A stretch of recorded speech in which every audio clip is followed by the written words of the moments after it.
प्रशांत लिंडा। देखिए, आज से रांची जिला युवा अध्यक्ष प्रशांत लिंडा कहाँ के रहने वाले भैया? आप हैं संगीता देसाई।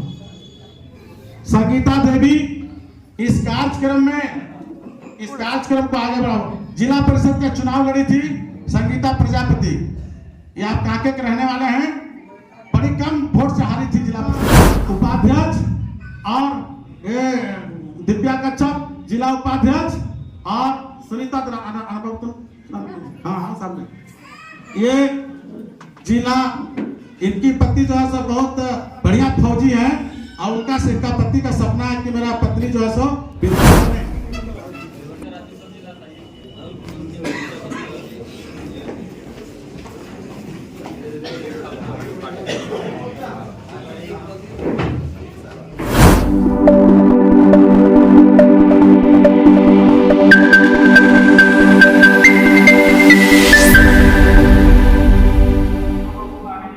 नमस्कार, जोहार। आदिवासी दुनिया में आपका स्वागत है। ये ना है समाचार, ये है जनता के विचार, और मैं हूँ आपके साथ गायत्री शर्मा।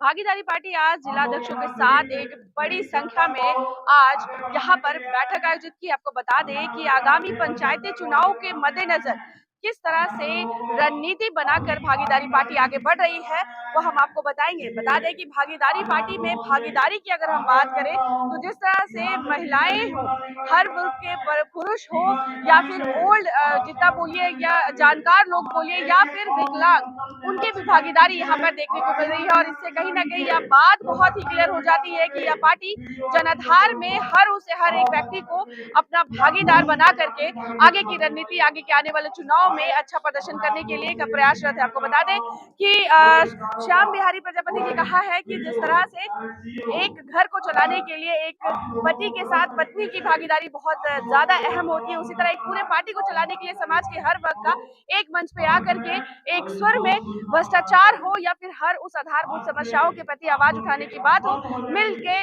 एकजुट होकर के लड़ने से ही आने वाले समय में एक अच्छे समाज के साथ एक अच्छे राज्य का निर्माण होगा। वहीं ईडी के प्रकरण पर अपने कोई भी बयान ना देते हुए नजर आए। चलिए और देखते हैं कि राष्ट्रीय अध्यक्ष क्या कुछ कह रहे हैं, किस तरह से भागीदारी पार्टी आने वाले चुनाव में अपना प्रदर्शन करेगी, क्या कुछ रणनीति रहेगी, हम आपको सीधे लिए चलते हैं। आपका झारखंड आगमन क्या कहें? देखिए, सबसे पहले मैं आप लोगों को बधाई देना चाहता हूं कि इस सभागार में हमारी आवाज को पूरे झारखंड के साथ साथ पूरे भारतवर्ष में पहुंचाने के लिए आप लोग यहाँ जितने भी पत्रकार साथी आए हैं सभी को प्रेमचंद प्रजापति का नमस्कार।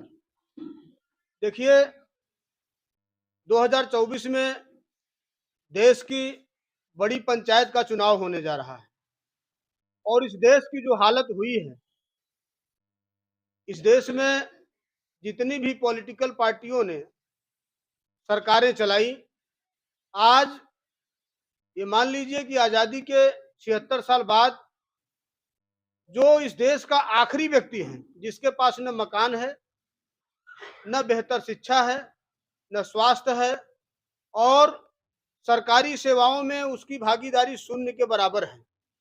भागीदारी पार्टी उनको हक और अधिकार दिलाने के लिए प्रदेश अध्यक्ष श्री श्याम बिहारी प्रजापति जी के नेतृत्व में आज इस सभागार में हम लोग सिर्फ पदाधिकारियों की बैठक है, और आपने देखा कि पूरा सभागार भरा हुआ है। और अब वो दिन दूर नहीं जब किसान का भी बेटा, गरीब का भी बेटा, मजदूर का भी बेटा MBBS बनेगा, IAS बनेगा, PCS बनेगा। इसके साथ साथ तमाम सरकारी डिपार्टमेंट में उपेक्षित जातियों की भी भागीदारी होगी। उपेक्षित जाति के बेटा को हक और अधिकार दिलाने के लिए हम लोगों ने भागीदारी पार्टी बनाया है। और आज भागीदारी पार्टी सिर्फ उत्तराखंड में ही, झारखंड में ही नहीं, उत्तर प्रदेश में ही नहीं, बिहार में ही नहीं, भारत के सभी राज्यों में भागीदारी पार्टी ने अपना बिगुल फूंका हुआ है।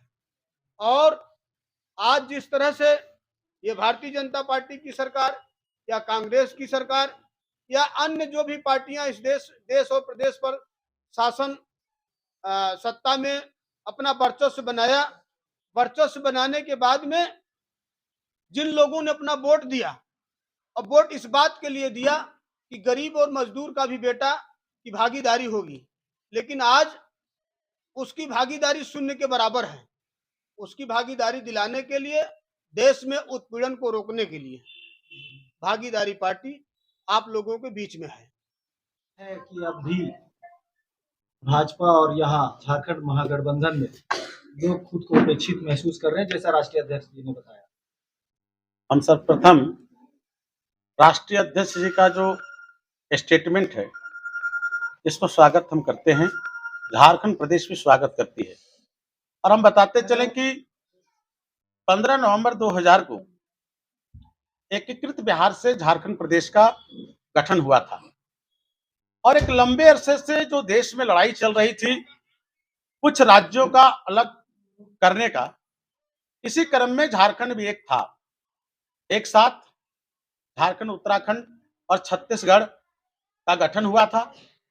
आज आप देख लें, छत्तीसगढ़ और उत्तराखंड में जहां विकास का सवाल है, हमको लगता है कि झारखंड से बेहतर है। जिस झारखंड प्रदेश में खनिज संपदा, लोहा, तांबा, कोयला, पीतल, अभ्रक, अल्युमिनियम जैसा संपत्ति भरा है, इस प्रदेश के खनिज संपदा से देश का 40% जो है खर्चा चलती है, यानी अर्थव्यवस्था चलती है। लेकिन आज भी इस झारखंड प्रदेश के धरती में जो आम आवाम रह रहे हैं, ऐसे लोगों का जो रोजमर्रा की जिंदगी है, सुबह और शाम के पेट का रोटी के लिए वो टिफिन लेके शहर और नगर में घूमते फिरते दिखते हैं। हम समझते हैं कि झारखंड का गठन के बाद इस प्रदेश में बदल के, चाहे वो भारतीय जनता पार्टी की बात कर लें, चाहे कांग्रेस की बात कर लें, गठबंधन झारखंड मुक्ति मोर्चा की बात कर लें, इनकी सरकार रही।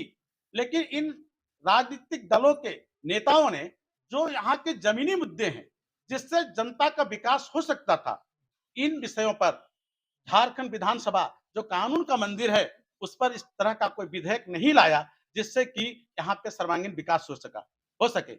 आज आप ज्वलंत मुद्दे पर बात कर लीजिए, राजभवन में चले जाइए, डेली धरना और प्रदर्शन चलता है।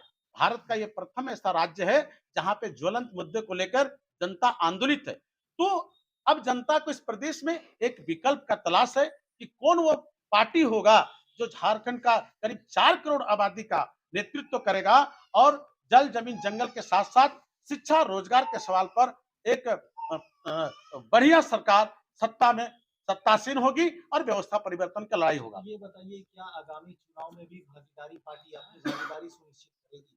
देखिए, 2024 में जो लोकसभा का चुनाव होने जा रहा है, हमारा दल का प्रयास है कि इस प्रदेश में जो 14 लोकसभा सीट हैं, हम 14 लोकसभा सीट में अपना प्रत्याशी खड़ा करें और जोरदार तरीके से एक मजबूत घोषणा पत्र के साथ जनता के सामने हम आवे और जनता को बताने का काम करें कि आपका अगर भागीदारी किसी दल में अगर निश्चित है, वो भागीदारी पार्टी है, आप हमारे दल का और हमारे चुनाव चिन्ह जो आवंटित होंगे उन पर विश्वास करके आंख बंद कर वोट करें। हम आपका व्यवस्था परिवर्तन की लड़ाई लड़ेंगे और आपके मान सम्मान, शिक्षा में जो आज गरीबी अमीरी के जो फासले हैं, जो अमीर गरीब के बेटे उच्च शिक्षा में जो अलग अलग टाइप के जो आज पढ़ाई चल रहा है, एक समान हम उसको जो करना चाहते हैं।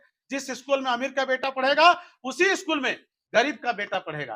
वर्तमान परिदृश्य में मुख्यमंत्री और ईडी के प्रकरण पर क्या कुछ कहना चाहेंगे? देखिए, ईडी का जो प्रकरण है वो एक विधि सम्मत कार्रवाई है। विधि सम्मत कार्रवाई में निश्चित रूप से जो समन जारी हुआ है, अब उसका अग्रतर कार्रवाई के लिए वो सक्षम जो है सो पदाधिकार न्यायालय की बात है। उस बिंदु पर हम उस पर कुछ कह नहीं कर सकते क्योंकि उस समन के बारे में हम लोगों के पास ऐसा कुछ ना ट्रायल का कोई रिजल्ट है, इसलिए हम उस पर कुछ नहीं कहेंगे। वो विधि सम्मत कार्रवाई है, ईडी कर रही है।